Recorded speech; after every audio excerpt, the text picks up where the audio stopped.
here in Bangkok right now, and it's the first time I've been back since I was 8. So it's been a while. And I'm here exploring the city with the Sony ZV-E1 and testing it out and just having a blast with it.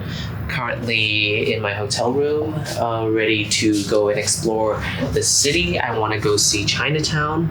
I want to go see the city center and some morning markets. So I'm very excited to take you guys on a journey with me and Sony in Bangkok.